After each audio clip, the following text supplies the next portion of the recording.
In our desire to learn more about prepping and potential off-grid or grid-down living, fuel is a critical component that helps us survive and also complete necessary tasks that would be much harder or impossible without it. And while many YouTube channels touch on the basics, there is a lot more to fuel storage and usage than meets the eye. Living part-time in the middle of the boonies, where power equipment is essential, has given me a unique perspective on fuel preparedness. So I'm going to talk about the different types of fuel, their uses, and some tips to ensure you're always prepared. Power equipment and chainsaws. One of the most valuable pieces of power equipment in rural areas is the chainsaw. Whether it's for cutting firewood, storm cleanup, fighting nature to keep our property clear, or general maintenance, a chainsaw saves time and effort. For chainsaws, it's crucial to use the right mix of fuel and oil. Pre-mixed fuel in sealed metal containers is a convenient option, a little expensive, eliminating the need for measuring. Remember to keep bar and chain oil on hand, as it lubricates the chain and is vital for the saw's operation. The importance of power equipment. In rural areas, power equipment like ATVs, rototillers, and chainsaws is indispensable. These machines make tasks more manageable and efficient, from clearing debris to tilling soil. Ensuring you have the right fuel and maintenance supplies for this equipment is crucial. In an SHTF scenario, having operational power equipment can significantly impact your ability to manage your property and your resources. Propane, the versatile tool. Propane is a super versatile fuel that can power generators, appliances, and even vehicles. Purchasing a dual fuel generator that can run on gas or propane has several advantages. It's easier to store if you only use propane to power it, and propane tanks are more manageable compared to heavy gasoline containers. In emergencies, having a supply of 20-pound or 100-pound propane bottles can make a significant difference, allowing you to run essential appliances like furnaces, refrigerators, and washing machines. Recreational fuel or rec fuel. Recreational fuel or rec fuel is a high-octane ethanol-free fuel that is ideal for small engines and boats.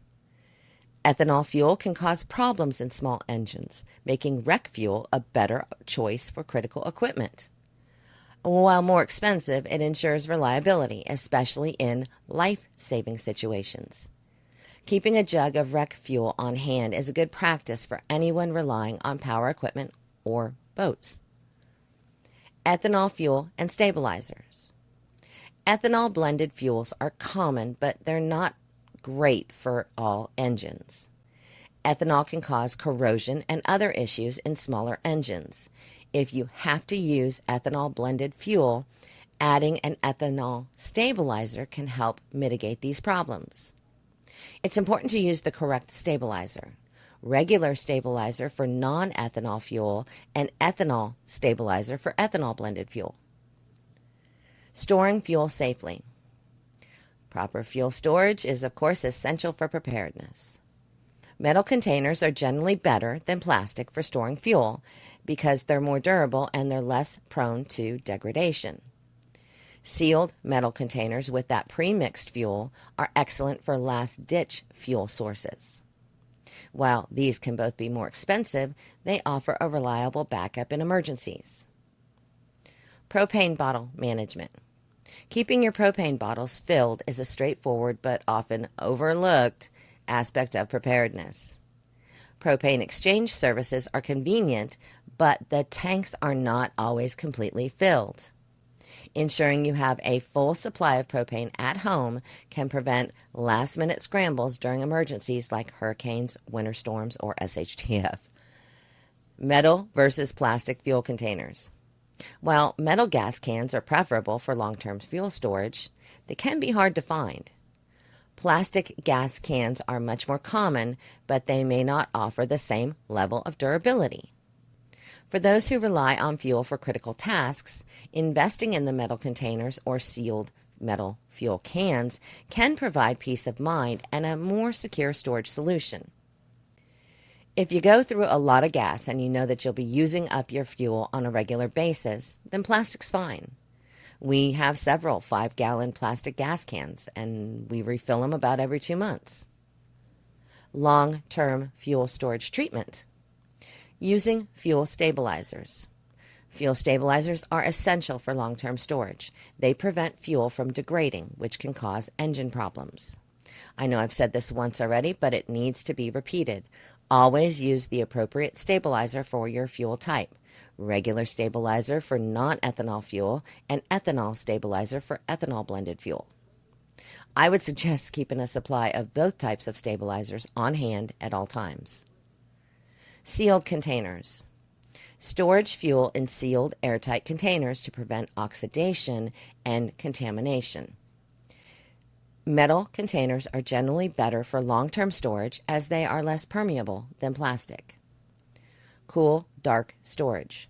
Store fuel in a cool, dark place to minimize the effects of temperature fluctuations and sunlight, which can degrade fuel quality. Ideal storage conditions are in a well-ventilated shed or garage away from living spaces. Rotate that stock. Use a first-in, first-out method to rotate your fuel stock. This ensures that you use the older fuel first, keeping your stored fuel fresh. Mark your containers with the storage date to keep track of the age. Safety for fuel storage. Proper labeling. Label all your fuel containers clearly with the type of fuel and the date of storage. This prevents confusion and ensures the correct use of the fuel. And don't believe yourself when you tell yourself, oh, I'll remember which is which, because 2 months from now, you probably won't remember. I don't. Ventilation. Store your fuel in a well-ventilated area to prevent the buildup of fumes, which can be hazardous. Avoid storing fuel in enclosed spaces without proper ventilation. Fire safety. Keep your fuel away from ignition sources, including electrical equipment, open flames, and heaters. Store fuel in approved containers designed for flammable liquids. Spill prevention. Use spill-proof containers and fuel spouts to minimize the risk of spills, and have absorbent materials like kitty litter or sand on hand to clean up any spills immediately. So what are the consequences if I don't use the right fuel? This is what I got on hand. Well, engine damage. Using the wrong fuel, like ethanol blended fuel in a small engine designed for non-ethanol fuel, can cause engine damage. Ethanol can attract moisture and cause corrosion, leading to fuel system failures. Poor performance. Incorrect fuel can lead to poor engine performance, including hard starting, rough running, and reduced power. This is especially critical for life-saving equipment where reliability is huge. Increased maintenance costs. Regular use of the wrong fuel can increase the maintenance costs due to more frequent repairs and part replacements. For instance, ethanol blended fuels can degrade rubber and plastic components in fuel systems. Safety risks. Using the wrong fuel in a generator or other critical equipment during an emergency can pose safety risks. Equipment failure during a power outage can lead to dangerous situations. Fuel preparedness is more than just about storing gasoline with some stabilizer. It involves understanding the different types of fuel, their uses, and the best practices for storage and maintenance. From propane for generators to rec fuel for boats, each type of fuel has its place in a well-prepared home. By keeping these points in mind, you can be sure that your power equipment remains operational and ready for any situation. Proper fuel management is a key component of effective preparedness, and it can make a significant difference in your ability to navigate emergencies and maintain self-sufficiency. So have you had any mishaps with using the wrong fuel, mixing up which fuel is which, or other issues? Let me know in the comments.